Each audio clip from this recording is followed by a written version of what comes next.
ISP stands for Internet Service Provider, which is a company or an organization that provides services for internet access. Access provider provides internet access using telephone cables, modem, Ethernet, or fiber optics. Whether we are at home, in the office, in the market, or traveling somewhere, every time we connect to the internet, our device is connected to the internet through an ISP.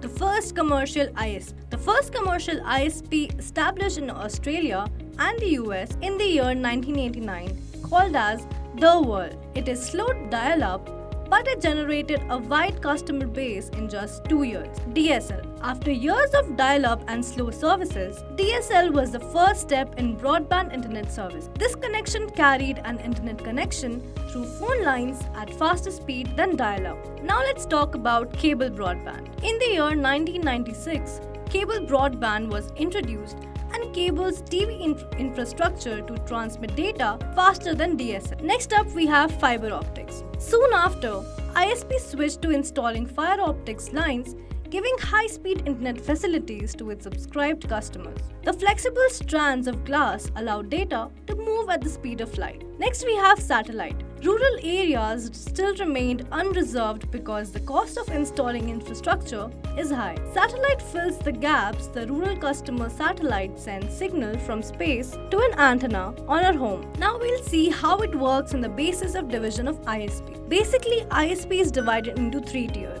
Let's talk about Tier 1, which is also known as Backbone Internet Provider.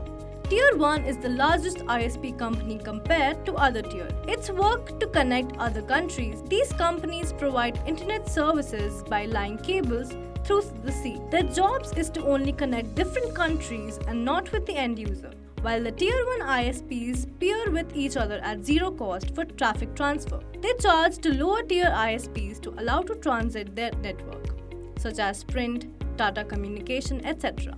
Now let's talk about Tier 2, which is also known as Regional Internet Provider. Tier 2 company is smaller than Tier 1. This company works to provide internet connection to different states or cities of the country. It means that Tier 2 buys services from Tier 1. Tier 2 ISPs peer with each other at a very low cost or no cost at all to expand their global reach. Tier 2 companies such as Comcast, Virgin Media, etc. Lastly, we have Tier 3, which is also known as Local Internet Provider.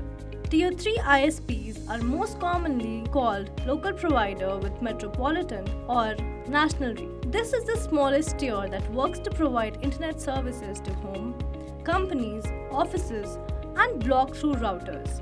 That means Tier 3 companies buy internet connection from Tier 2 companies. For example, Hathaway Broadband. Now ISP uses different techniques such as mailbox ISP, hosting ISP, transit ISP, virtual ISP, free ISP, and wireless ISP. Now let's take a look at the factors in choosing an ISP. Firstly, we'll talk about bandwidth. The maximum amount of data transmitted over an internet connection is given in an amount of data. Next, we have connection stability. Make sure that they will provide sufficient constant speed. Next up, we have customer volume and traffic. It is very important to check the traffic and how many customers they can have along with how they are maintained. Next up, we have traffic volume during peak hours. Ask your provider if they provide you to high speed during peak hours. Our next point is virtual hosting features. It is a method for hosting multiple domain names on a single server. Next, we'll see capacity of emails box. Compare with others and choose the best one. Next, there is stability and staying power. It should be 24/7 throughout the year connection with high speed of downloading and uploading. Next, we'll see customer service and local support. Whenever needed assistance, they can resolve your problem quickly, accurately on a first contact. Lastly, we have price. In order for an ISP to make sense for you, it needs to have a good balance between speed and price. Now with all that said, let's try to conclude.